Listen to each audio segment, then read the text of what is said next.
You know how it is, scrolling online, maybe late at night. Yeah. You're hunting for something cool, something new for the house. Oh, yeah. That thrill of discovery. Exactly. Especially when you find a brand you've never heard of, promising these, like, amazing, innovative kitchen gadgets. It's so tempting. It really is that promise of making things easier or just cooler. Totally. So today we're doing a deep dive into one of those brands. Axuro, maybe you've seen them. Yeah. They're all over social media with these fancy kitchen appliances. Yeah, the name sounds familiar. Well, we're digging into it thanks to the Savage Reviews YouTube channel. They went really deep down the rabbit hole on Axuro. Okay. And our mission today is basically to unpack all that, figure out what makes a brand like this tick, why it grabs our attention, and, maybe spot some red flags for your own online shopping adventures. Good plan. Because it's easy to get drawn in. Oh, definitely. And we've got some wild stuff coming up, products with names that sound like they're from a sci-fi movie and some, let's just say, memorable customer stories. Intriguing. Sounds like a classic online mystery we need to solve. Let's get into it. So the products themselves, what's Axuro actually selling that catches the eye first? Well, the source Savage Reviews, they really highlighted the names. They're quite unique. Right, like the Freeze Flow. It's an automatic slush maker. Sounds pretty good, actually. Yeah, instant summer vibes there. Then there's the Hyper Cool, an ultra-quiet cooling device, advanced tech, supposedly. And my favorite was the Fridge Van. It's a vintage-style mini fridge. Looks kind of cool, retro. Okay, fridge van. I see the theme. Yeah, like you said earlier, straight out of a sci-fi flick, or at least trying really hard to sound cutting edge or super stylish. What's your first take on that? Well, the names are definitely catchy, designed to grab attention, make you think innovation. But what also jumps out, and the source pointed this out too, is the sale. Ah, yeah, the sale. There's this constant 40% off site-wide banner. It seems like it's always there. Yeah, it never seems to go away. Exactly. And the products, they range from what, maybe $50 up to nearly $500? That's quite a spread for kitchen gadgets. Right. So this permanent discount, it's a classic online retail tactic, isn't it? Makes you feel like you're getting a fantastic deal, creates that urgency. FOMO, fear of missing out. Precisely. You see the original price, then the sale price, and your brain anchors to that higher number. So the 40% off feels amazing, even if, well, maybe that is the real price. So you're asking, when is it not on sale? Yeah.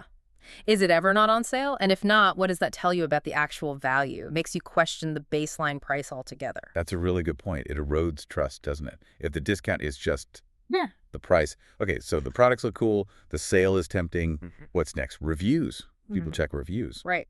Standard procedure. And if you look on Axuro's own website, it's pretty glowing. All sunshine and rainbows, 5 stars everywhere, happy customers galore. Ah, the curated feedback section. Exactly. Looks perfect. This is where Savage Reviews apparently just went. Yikes. A definite yikes moment, yeah. Because they compared those internal reviews to what people were saying on independent sites like Trustpilot. Yes. Let me guess. Not quite so rosy. Not even close. It was alarming. The most bizarre standout example they found, and you really have to hear this, was people saying they ordered large inflatable swimming pools. Okay. Like for the summer. Yeah, picturing sunny days, backyard fun, and what they actually received in the mail was, wait for it, a single USB cable. A USB cable instead of a pool. A USB cable. How does that even happen? Seriously. I have no idea. Imagine opening that package. The confusion, then the sheer absurdity of it. That's not just a mix-up. That feels intentional, like a scam. Well, the source suggested it could be a tactic. Send something cheap, get a tracking number, make it look like the order was fulfilled. Ah, so it's harder to dispute the charge later. Seems like it. Makes getting a refund a nightmare. It just screams something is very wrong here. Absolutely. It completely undermines any trust you might have had. And it really highlights the difference between company-controlled reviews and independent platforms. You need both perspectives. Definitely. You can't just rely on the brand's own happy customer montage. Okay, so that's a massive red flag.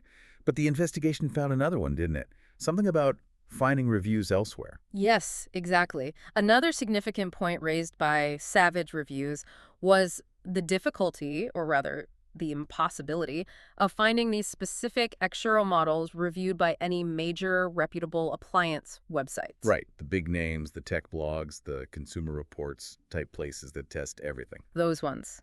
The places you'd go for an unbiased, in-depth look at a new gadget.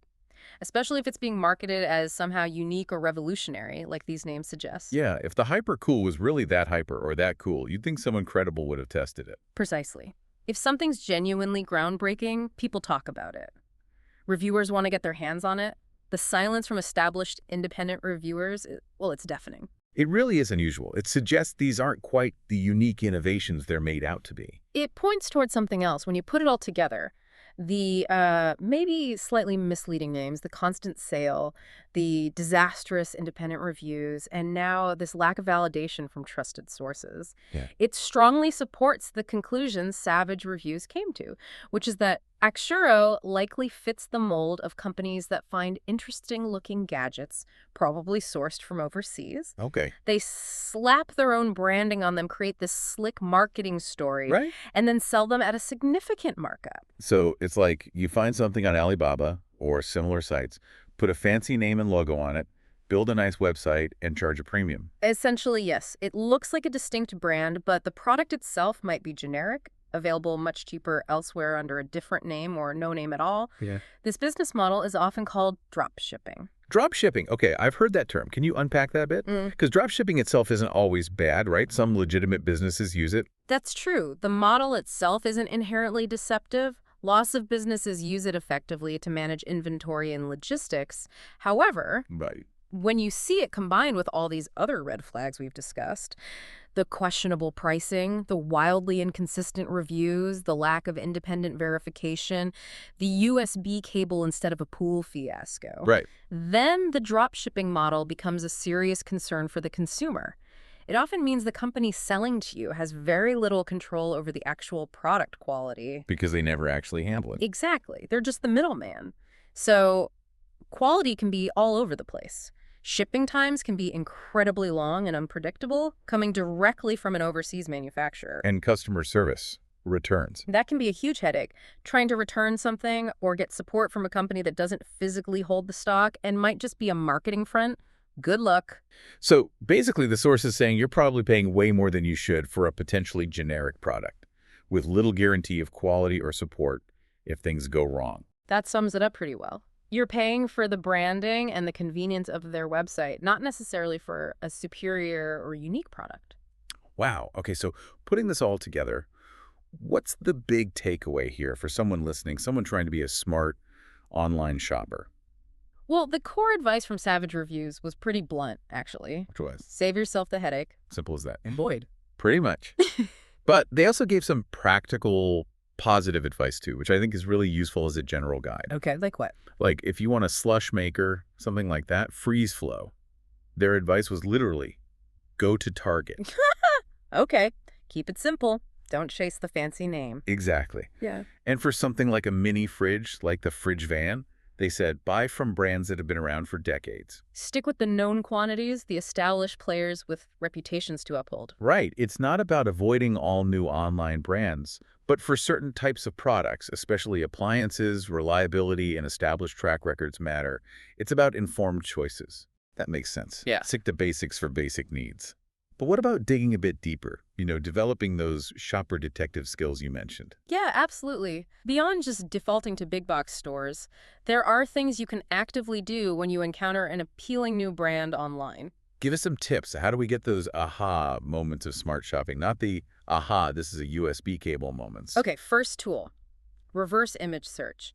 Take the product photo from the fancy website, upload it to Google Images, Tiny, sites like that. And see where else it shows up. Exactly. If that unique gadget appears on AliExpress or DHgate under 10 different generic names, that's a huge clue. It strongly suggests drop shipping. Okay, good one. What else? Check the company's details. Seriously scrutinize them. Do they have a real physical address listed, or just a P.O. box or nothing? Are their contact details consistent, or just a generic Gmail address? Look for transparency. Dig beyond the slick website itself. Right. And third, be a really critical reader of reviews, all reviews. Don't just glance at the star rating. Look for patterns. Yes. Look for patterns in the negative reviews. Are they vague complaints, or are they specific, detailed, and recurring? Like, multiple people mentioning receiving the wrong item or terrible customer service or things breaking immediately. Those specific repeated complaints are gold dust for spotting potential problems. That's really solid practical advice, things anyone can do before hitting buy. It empowers you to make a better judgment call beyond just the marketing hype. Okay, so let's quickly recap our deep dive into Axuro, guided by Savage Reviews. Yes. We started with those intriguing, maybe slightly suspicious product names, Freeze Flow, Hypercool, Designed to sound innovative. then the never-ending 40% off sale, a potential psychological trick, The anchoring effect, making you think you're getting a steal. then the massive disconnect between their own glowing website reviews and the, frankly, bizarre and alarming stories on independent sites. Yeah, the USB cable incident is hard to forget, a major red flag. Definitely.